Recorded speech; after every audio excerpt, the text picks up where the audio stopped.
श्री ब्रह्मा जी के शरीर से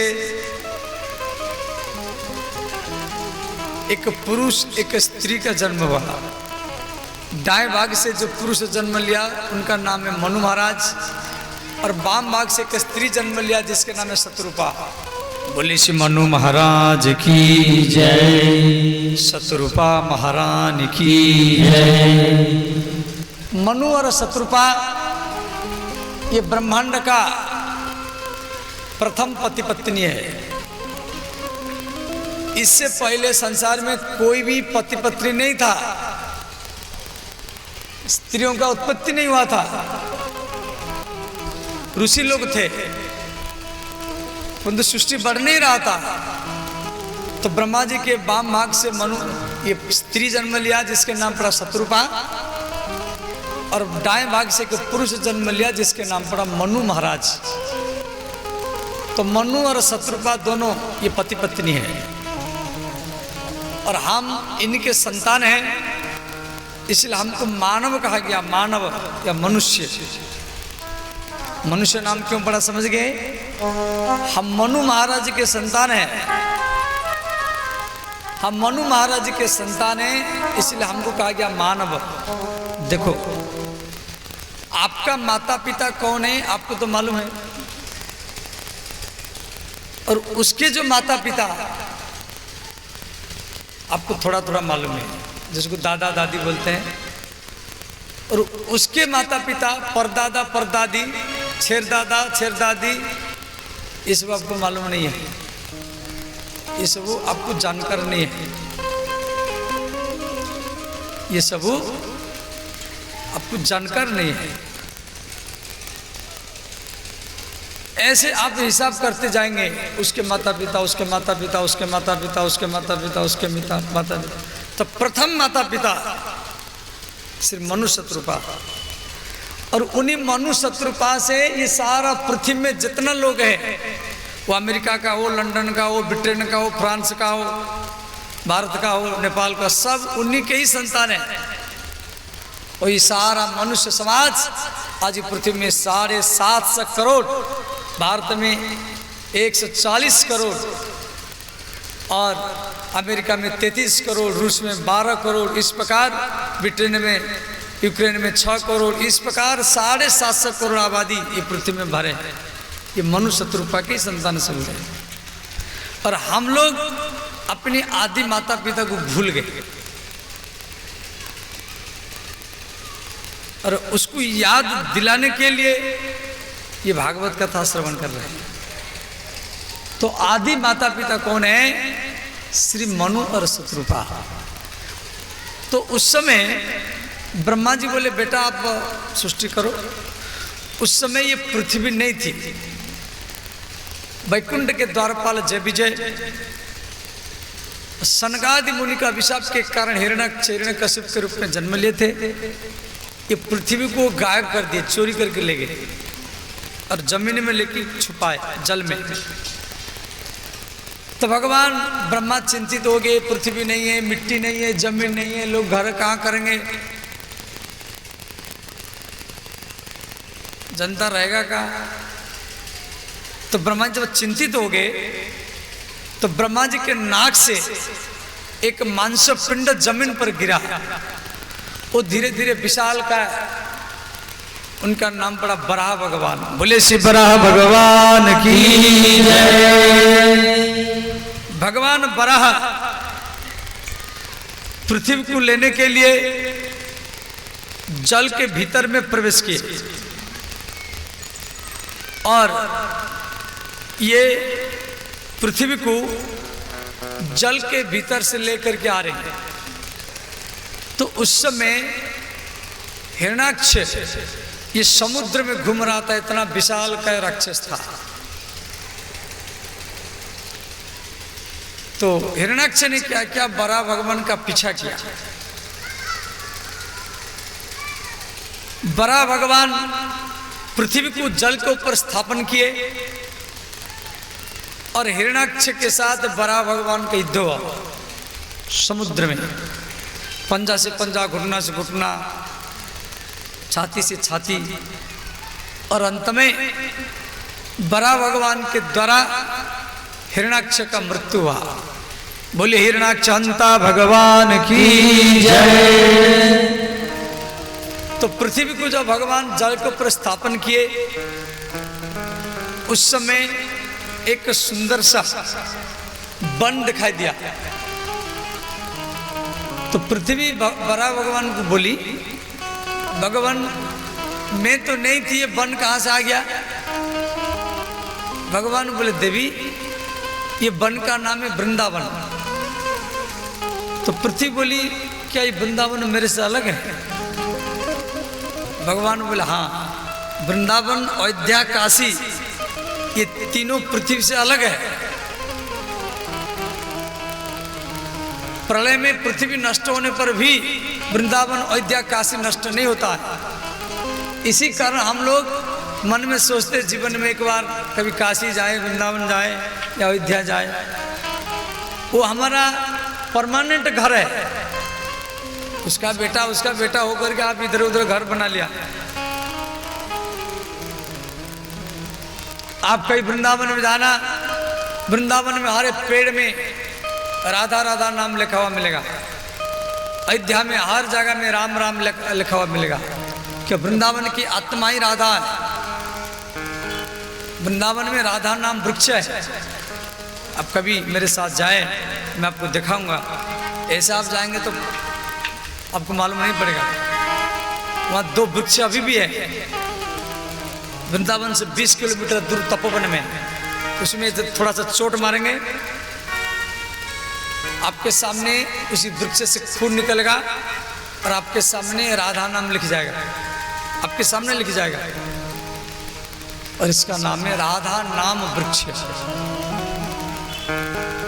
ये ऐसा दिव्य वृक्ष है।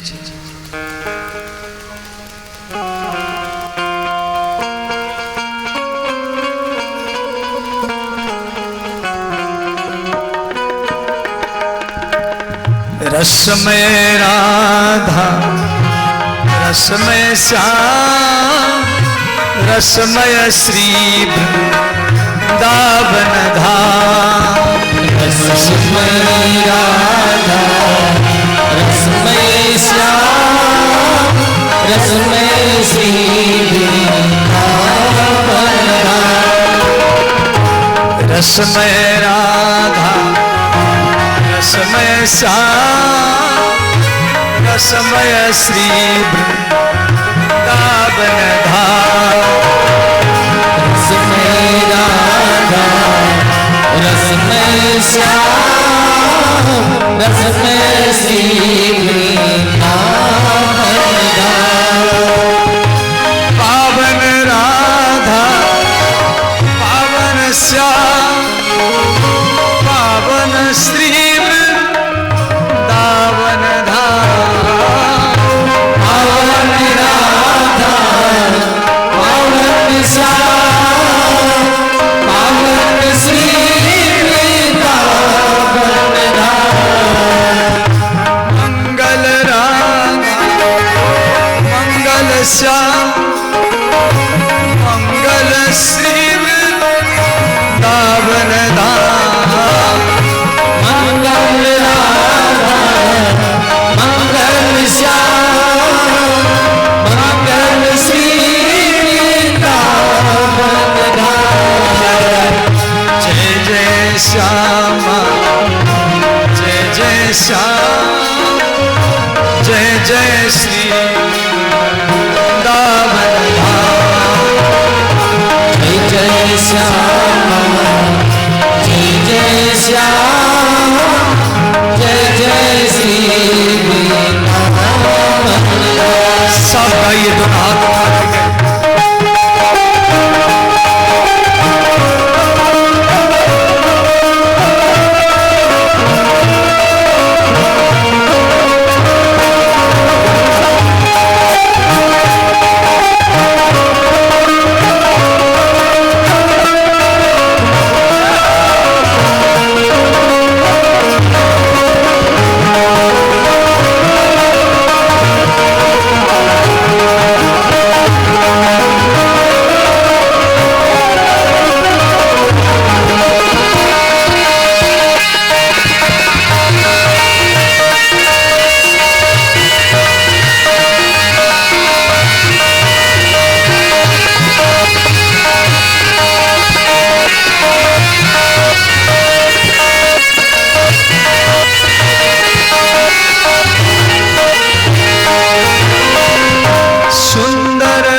जी के छाया से कर्दम ऋषि का जन्म हुआ। ध्यान देना, कर्दम ऋषि को लोग कम जानते हैं। ये कर्दम ऋषि कौन है? सती अनुसुया। सती अनुसुया के पिता का नाम है कर्दम ऋषि।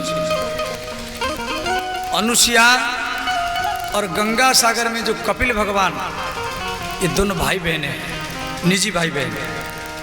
और इनके पिता कर्दम ऋषि, जिनकी कथा भागवत में दिया गया है। अब ध्यान देकर सुने।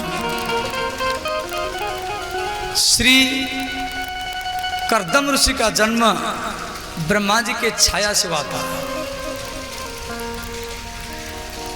तो ब्रह्मा जी बोले, बेटा आप तपस्या करो और ऐसा पत्नी प्राप्त करो जो भगवान को जन्म दे। कर्दम ऋषि कठोर तपस्या किए। इनके तपस्या में प्रसन्न होकर के भगवान नारायण इनको दर्शन दिए और बोले, कर्दम नवे जातु ऋषैव स्यात् प्रजाधक्षर मदरहरण। हे कर्दम,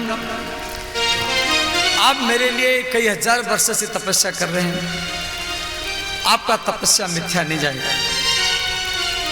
कर्दम के कठोर तपस्या को देखकर के भगवान रोने लगे। उनकी आंखों से जो आंसू निकला, उसमें एक सरोवर बना।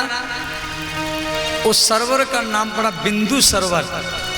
भारत में 5 मुख्य सरोवर है भारत का। ऐसे हर गांव में तो सरोवर है,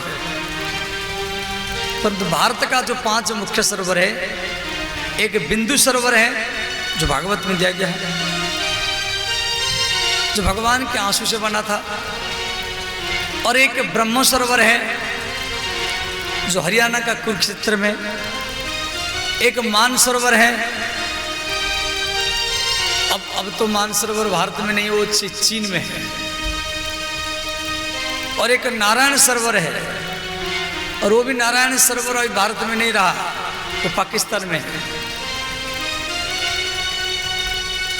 और एक है पंपा सरोवर जो दक्षिण भारत में है।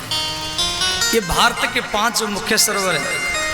उसमें 2 सरोवर, एक चाइना ले लिया, एक पाकिस्तान ले लिया, और 5 की कथा भागवत में है। तो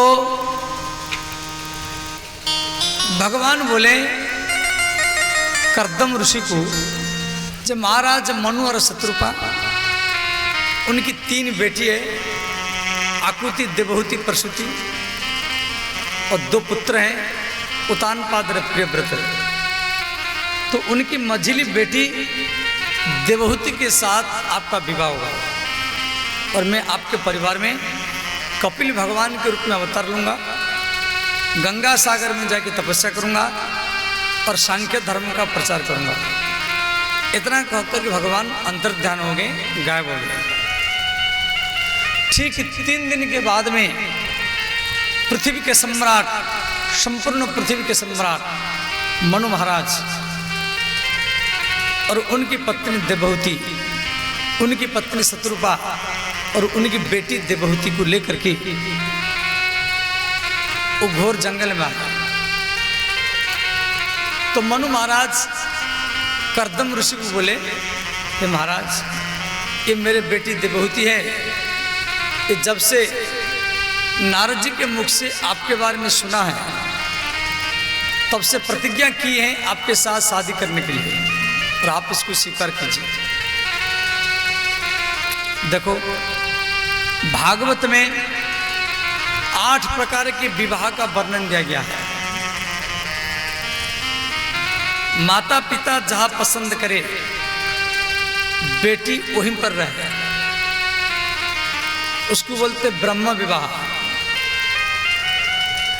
कोई महान व्यक्ति को घर में बुला करके अपनी बेटी को सोना चांदी साड़ी में सजा करके आप जो दान करते हैं, उसको बोलते आर्य विवाह। कोई देवता सपने दिया फलानी जगह में आप अपनी बेटी को दान करो, उसको बोलते दैवी विवाह।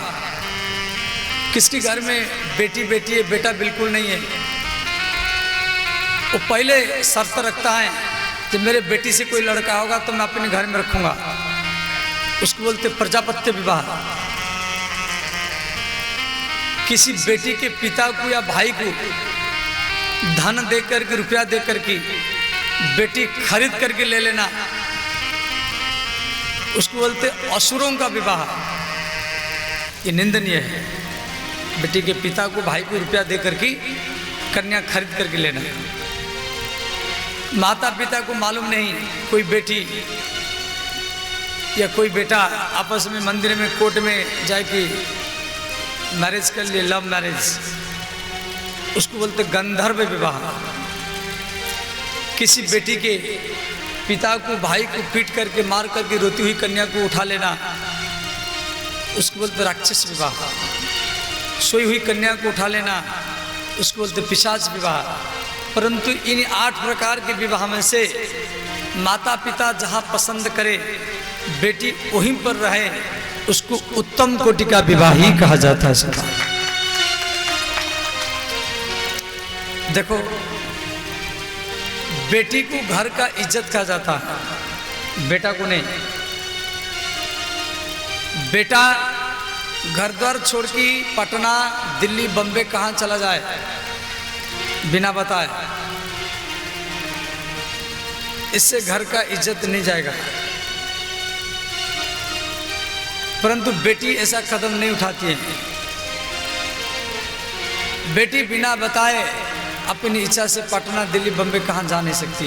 उसको मालूम है यदि मैं चली जाऊंगी तो समाज में मेरे भाई का, मेरे पिता का इज्जत गिर जाएगा। इसीलिए बेटियां ऐसा कदम कभी नहीं उठाती। और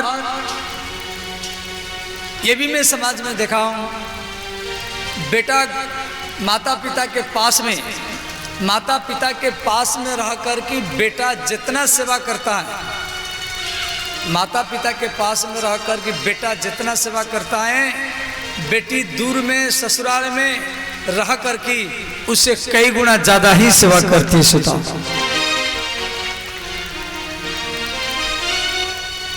पिता अपनी बेटी के लिए वर ढूंढता है, 1 साल, 2 साल, 3 साल, 4 साल, कई साल बीत जाता है। जब तक पसंद नहीं होता वो कन्यादान नहीं करता। पसंद हो गया, पिता जमीन बेच करके, बंधक दे करके, कर्ज लेकर के, कैसे भी वो कन्यादान करता है। पिता अपनी बेटी को गोदी में लेकर के विवाह मंडप में दुल्हा के हाथ में समर्पण करता है। इमाम कन्या धर्म प्रयोजनार्थाय अद्य तुभ्यं ददामि। कन्यादान से पहले बेटी पिता का होती है, उसका गोत्र पिता के नाम पर होता है। कन्यादान के बाद में उसका गोत्र परिवर्तन हो जाता है, वो पति के गोत्र में चली जाती है। जब विदाई की समय आती है, बेटी के विदाई में सब रोता है, पड़ोसी पड़ोसी बाराती सब रोता है, रिश्तेदार रोते हैं। परंतु बेटी के जो पिता है या भाई है या माँ है, वो एकांत में छुप छुप करके रोता है। वो दीवार की सहारा में, कुर्सी में बैठ करके, खंबा की सहारा में बैठ करके रोता है। जब बेटी ससुराल को चली जाती है, कई दिन तक पिता का मन नहीं लगता है, उसको घर खाली खाली लगता है। कोई किसान घर की बेटी है, मान लो पिता दहेज दे नहीं पाया, सास ससुर कह रहे हैं दहेज लाओ, तो बेटी रोज आती है, कहती है मेरे पिताजी मजदूर करते, खेती करते हैं, तो कहाँ से धन इकट्ठा करेंगे, आपको दहेज देंगे। कोई विधवा घर की बेटी है, जिस बेटी का पिता नहीं है, जब वो ससुराल को जाती है तो चित्रपट को गोदी में लेकर के रोती है। और कोई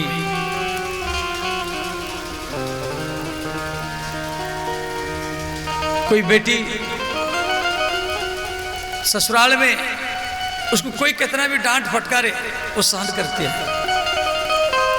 परंतु उसके पिता को या कोई माँ को डांटे वो रोती है। उसका नाम दुहिता है। वो दोनों कुल के हित करती हैं, ससुराल के हित करती हैं और पियर घर के हित करती हैं। और बेटी को यदि ससुराल में ज्यादा दिन हो गया, कोई बेटी को ससुराल में ज्यादा दिन हो गया, उसका भाई या उसका पिता उसको बुलाने के लिए नहीं गया तो रो जाती है।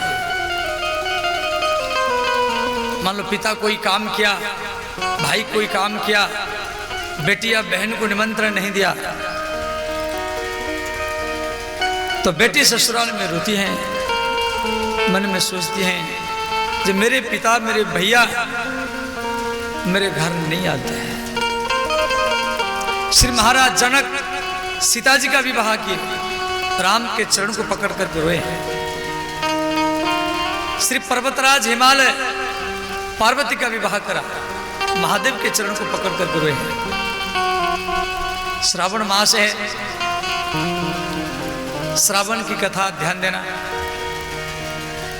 श्रावण मास में जो बेटी होती है, जो नवविवाहिता जिनकी नया नया शादी है, वो सब अपने पियर घर में रहती है।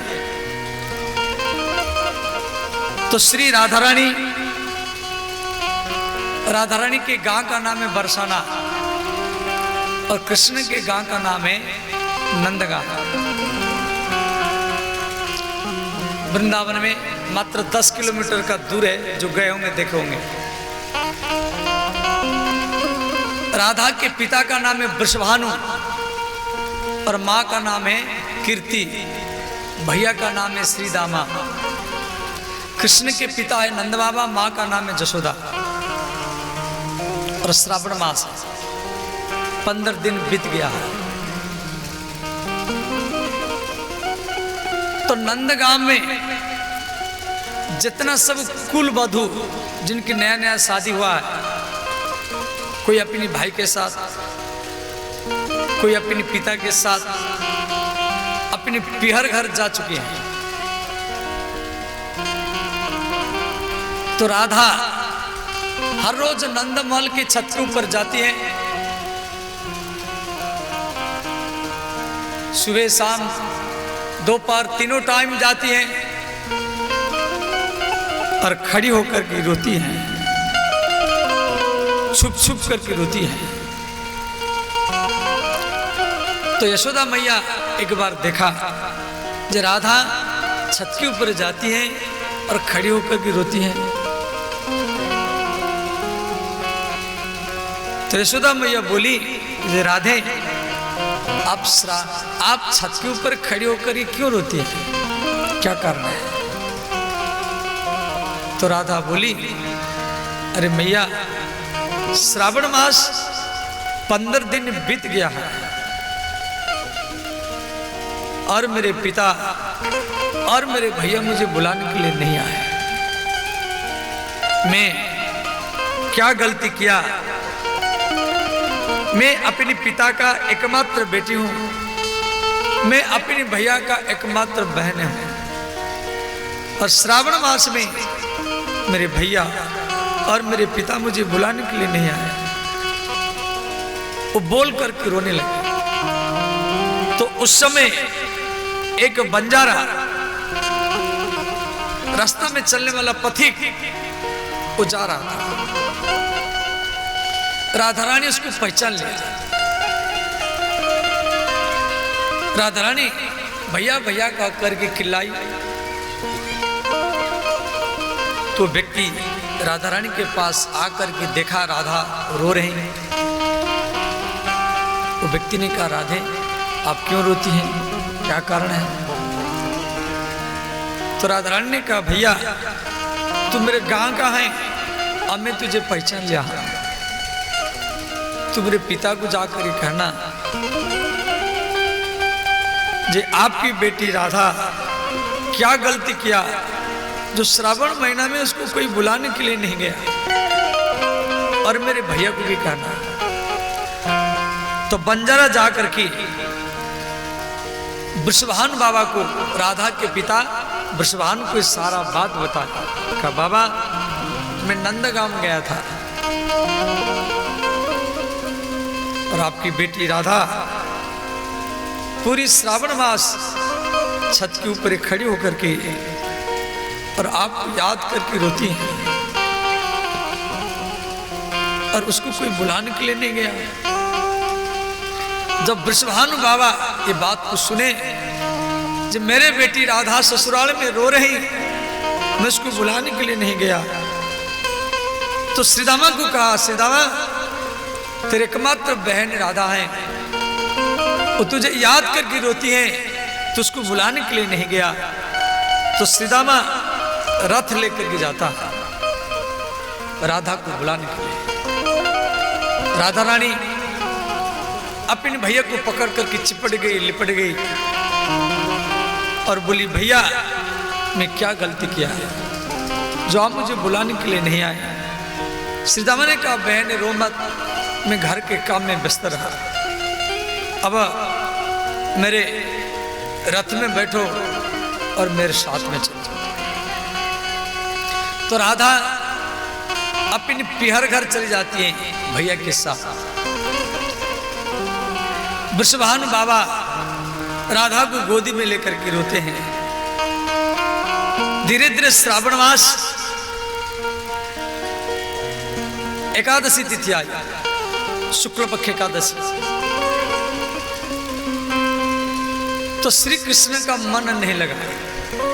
भगवान कृष्ण राधा से मिलने के लिए अपना ससुराल जाते हैं। तो राधा की 8 सखी हैं, ललिता, विशाखा, चित्रा, चंपकलता, रंगदेवी, भूदेवी, सुदेवी, इंदुलेखा। राधा और कृष्ण को झूला में बैठा करके झुलाते हैं, जिसको सनातन धर्म में झूलन उत्सव के रूप में मनाया जाता है। आज वृंदावन में, अयोध्या में और भारत में जितना भी ठाकुरवाड़ी है, वो सीताराम का ठाकुरवाड़ी हो या राधा कृष्ण की ठाकुरवाड़ी हो, श्रावण शुक्ल पक्ष एकादशी से लेकर के श्रावण पूर्णिमा तक 5 दिन तक उसको झूला महोत्सव के रूप में मनाया जाता है। वृंदावन में तो लाखों करोड़ भीड़ होता है इस श्रावण मास में। श्रावण एकादशी के दिन ये श्रावण पूर्णिमा को राक्षी पूर्णिमा कहा जाता है। उस दिन प्रत्येक बहन अपनी भैया के हाथ में राक्षी बांधती है।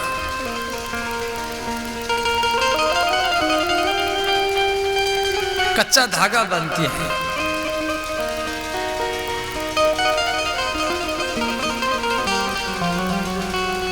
जिसको सनातन धर्म में राक्षी पूर्णिमा के रूप में मनाया जाता है। भक्तमाला में एक कथा है, प्रयागदास नाम का एक ब्राह्मण बालक था और इसी मिथिलांचल का था। मिथिलांचल देवी भागवत में कहा गया, गंगा से उस तरफ मगध और गंगा के इस पार से लेकर के जनकपुर नेपाल तक ये मिथिलांचल कहलाता है। गंगा के उस पार भागलपुर, मुंगेर, लखीसराय, नवादा, पटना, आरा, बक्सर, इसको मगध क्षेत्र कहा जाता है। वहाँ का राजा जरासंध है। और गंगा के इस पार नगोचिया, पूर्णिया, सहरसा, मधेपुरा, सुपौल, दरभंगा और नेपाल तक ये मिथिलांचल कहलाता है। तो मिथिलांचल का एक ब्राह्मण बालक, उसका नाम है प्रयागदास। तो प्रयागदास छोटा बच्चा है, 4 साल का है और उसकी माँ विधवा ब्राह्मणी है। ब्राह्मणी है परंतु उसकी पति नहीं है। और राक्षी पूर्णिमा का समय था। तो गांव के जितना सब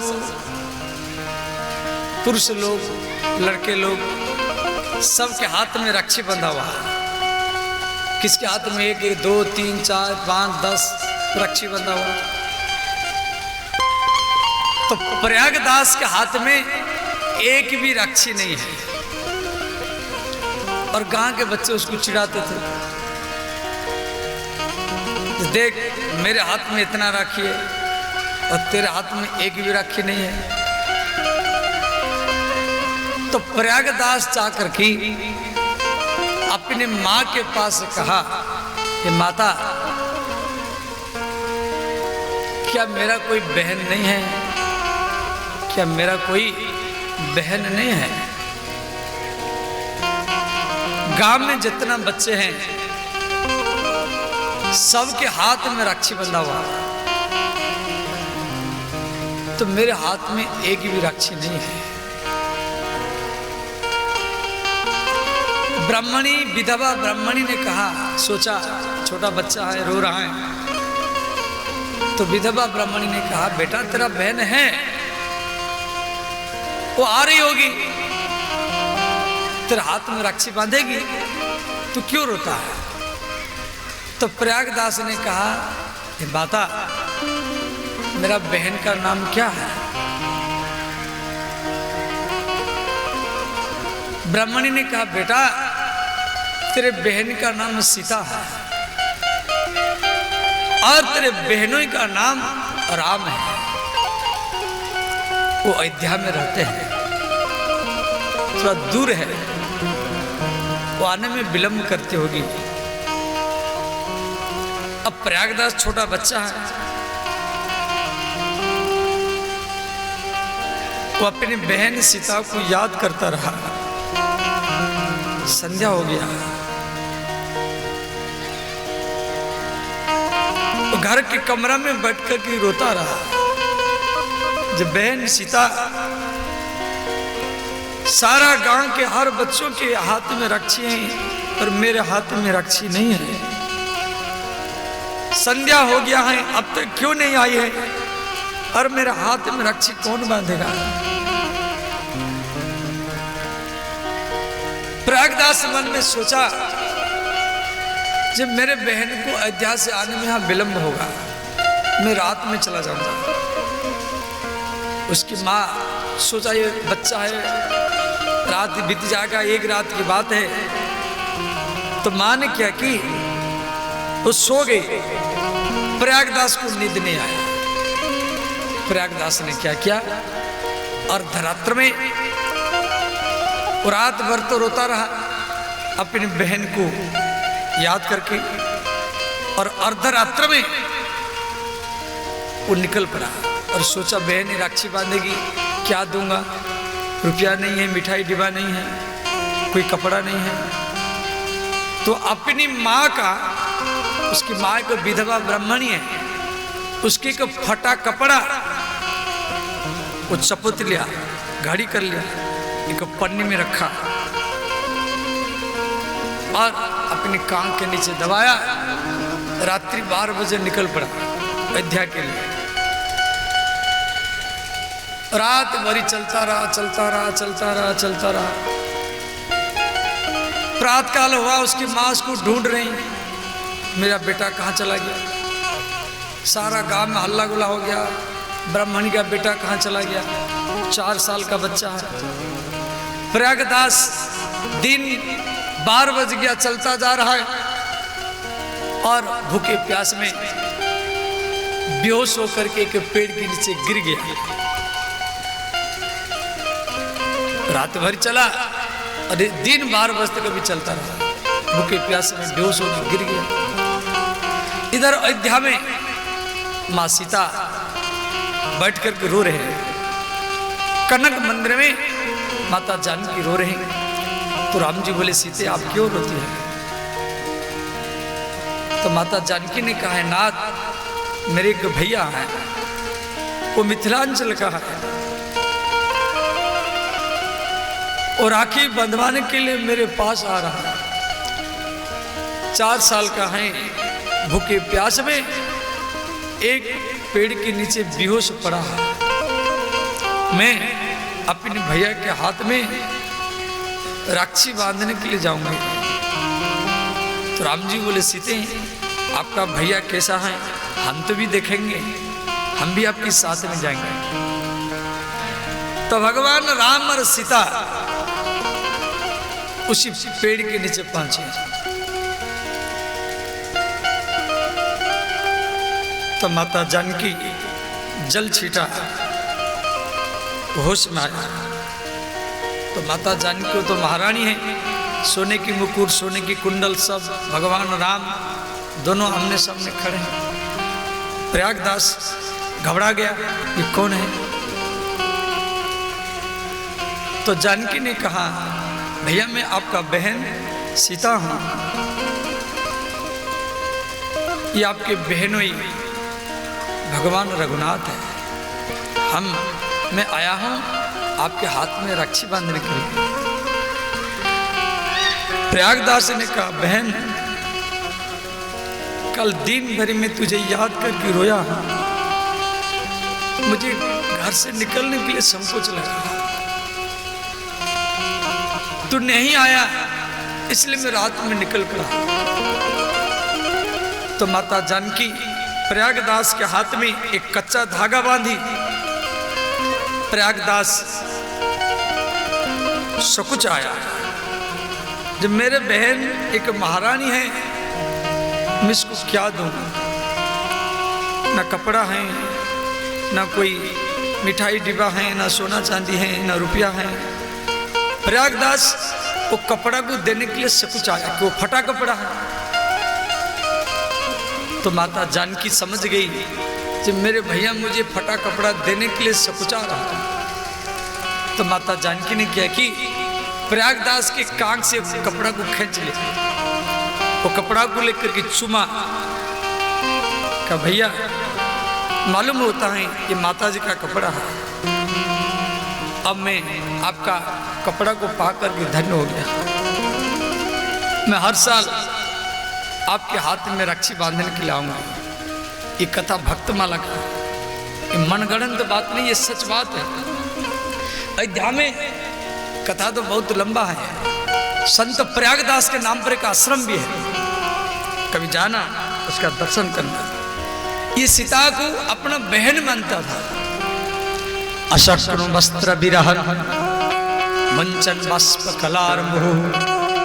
तो उसी घोर जंगल में श्री मनु महाराज अपनी बेटी देवहूति का विवाह कर्दम ऋषि के साथ किए।